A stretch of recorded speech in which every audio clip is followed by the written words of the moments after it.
Kalau untuk zakat fitrah ini mungkin anu Pak, tolong tiang untuk dibenarkan bangke, untuk yang zakat fitrah itu berarti untuk semua umat Islam, baik orang itu miskin, orang itu kaya, yang penting hidup wajib dikenakan zakat fitrah, nggih Bang nggih?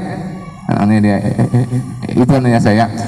Kemudian yang kedua, apa perbedaan antara zakat mal sama zakat fitrah? Pengertiannya tiang, kalau zakat fitrah dikeluarkan pada saat sebelum kita berlebaran. Nah, mengenai masalah zakat mal nih, bagaimana cara sistem penghitungannya? Nanti dia kan, apakah jika kita punya harta, anggaplah sekarang Pak, kita punya tabungan yang ada di bank, kemudian tabungan itu sepadan dengan sudah sampai pada nisabnya, kira-kira senilai berapa tabungannya kita, baru kita keluarkan zakat malnya. Iya Pak, ini saja Pak pertanyaan dari. Assalamualaikum warahmatullahi wabarakatuh. Ya, silakan langsung dijawab Ustaz.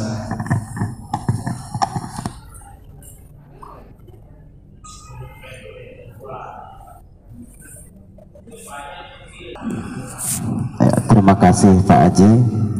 Kalau terkait dengan zakat fitrah,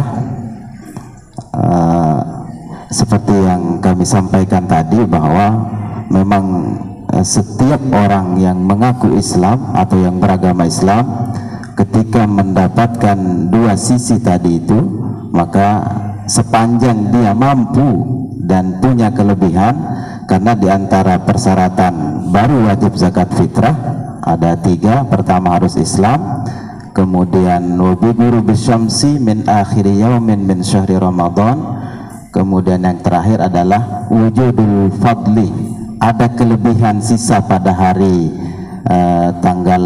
pada hari raya itu, ada kemampuan sisa nafkah keluarga pada hari raya itu. Tetapi ketika dia tidak punya kelebihan harta pas-pasan untuk sekedar makan pada hari itu, maka dia terbebas dari kewajiban mengeluarkan zakat fitrah. Demikian juga ketika pada zaman dulu misalnya ada istilah budak, walaupun dia Islam, beragama Islam, maka dia juga terbebas dari mengeluarkan zakat fitrah. Nah, jadi kurang lebih seperti itu Pak Haji, yang kami tahu harus mendapatkan dua sisi, bulan Ramadan dan bulan Syawal, baru wajib zakat fitrah.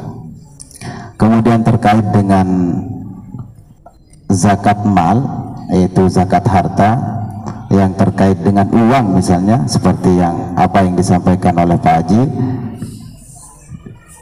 kalau mengacu kepada pendapat Yusuf Al-Qardawi atau Wahbah Zuhaili yang agak kekinian, bahwa nisab mal atau nisab harta atau katakanlah uang baru wajib zakat adalah seharga emas 85 gram.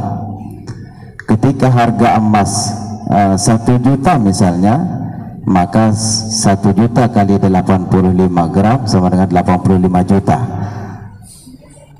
Maka ketika kita punya uang simpanan 85 juta dan cukup haul, artinya 1 tahun, 1 tahun di sini standarnya adalah 1 tahun hijriah, bukan 1 tahun masehi, karena bisa berbeda, maka dikenakan wajib zakat. Cara menghitung zakatnya adalah tinggal dikalikan 2,5%. 85 kali 2,5%, maka hasilnya itulah zakat per tahun. 85 kali 2,5% sekitar 2.125.000 zakatnya. Kalau apalagi kalau lebih misalnya kita punya tabungan 100 juta, kemudian cukup haul 1 tahun hijriah, maka 100 kali 2,5 sama dengan 2,5 juta. Itu yang harus dikeluarkan, dan kewajiban itu terus menerus setiap tahun sampai kurang nisabnya, sampai kurang dari 85 juta. Atau dia belanjakan, dia beli motor, beli mobil misalnya, atau kebutuhan lain, sampai tidak ada atau kurang dari 1 nisab yang tersimpan, maka tidak ada kewajiban zakat. Mungkin sekedar itu Pak Haji. Yang cash tunai hanya 90, tapi utang kita di bank masih ada 100. Belum kita lunasin, akan berjalan terus kan. Tapi itu terhitung hutang kan. Itu apakah nanti itu dizakatkan yang tidak tabungan 90 nih, tapi utang kita di bank tercatat tuh sampai 100 misalnya, 115 kayak berapa gitu. Mungkin itu tambahan sedikit berjelas yang tadi dulu sebelum Pak Masda. Kalau yang ibarat yang kami tahu, ad-dainu la yamna'uz zakatah, utang itu tidak mencegah kewajiban zakat. Jadi kalaupun kita punya berhutang, sepanjang kita menyimpan uang dan atau harta,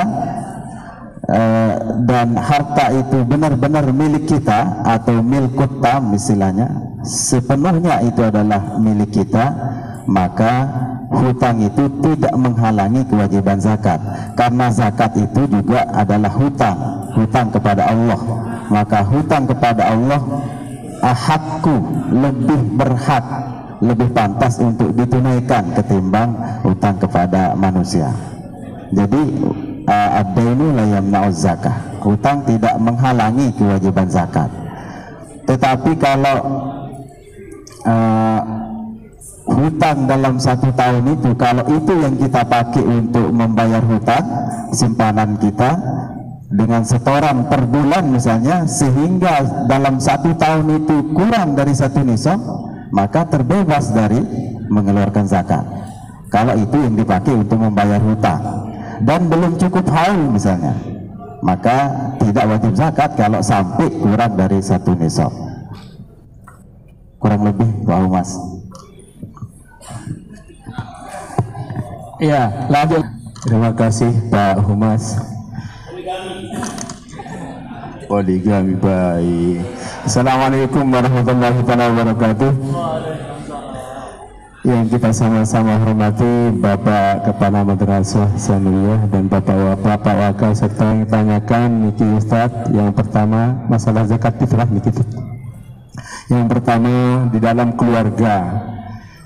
Di dalam keluarga itu misalkan ada anak kita sudah kawin tapi tetap dalam satu keluarga, satu rumah, apakah sah jika orang tua tersebut yang mengeluarkan zakat fitrahnya, ataukah dia sendiri yang berhak mengeluarkan zakat fitrahnya? Padahal niki wah bekelin lah lamun basa sasak niki Ustaz.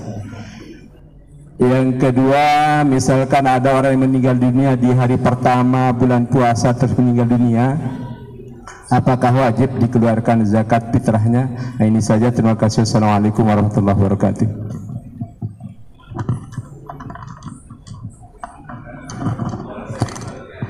Ya, bikin sawah berjangkep niki.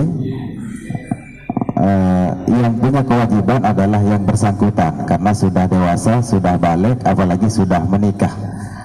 Boleh saja orang tuanya mengeluarkan, tetapi harus berdasarkan izin dia, pemberitahuan ke dia yang bersangkutan. Saya akan mengeluarkan zakat fitrah atau tibali atau jekata, menikilah. Yang penting ada izin dari yang bersangkutan, karena kewajiban zakat adalah dibebankan ke masing-masing orang, masing-masing individu, sepanjang dia sudah balik atau sudah dewasa, dan tidak menjadi tanggungan orang tua. Tetapi kalau dia menjadi tanggungan orang tua karena sakit atau karena suatu hal yang membiayai hidupnya adalah orang tua, maka boleh saja orang tua mengeluarkan zakat fitrah, karena itu adalah man talzamuhu nafaqatuhu, dia termasuk tanggungan dia sendiri. Tetapi kalau sudah berpisah, maka harus ada izin atau paling tidak pemberitahuan dari dia yang bersangkutan. Yang kedua, kalau orang meninggal dunia tanggal 1 bulan Ramadan, maka tidak wajib dikeluarkan zakatnya. Bahkan kalau ada orang yang meninggal dunia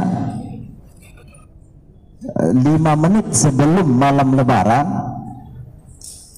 kemudian meninggal, itu juga tidak wajib, karena tidak mendapatkan ujung bulan Ramadan dan awal bulan Syawal. Syaratnya baru wajib adalah mendapatkan 2 torofain tadi, penghujung bulan Ramadan dan awal bulan Syawal. Nah, seperti gambaran yang kami sampaikan sebelumnya adalah kalau ada anak yang lahir 5 menit sebelum malam lebaran, sebelum azan maghrib, dan hidup selama 5 menit sesudah masuk bulan Syawal, azan maghrib, kemudian meninggal dunia, itu kena kewajiban zakat fitrah, karena dia mendapatkan 2 sisi dari, satu sisi dari bulan Ramadan dan satu sisi lagi dari bulan Syawal. Kurang lebih pada hampir, wallahu alam.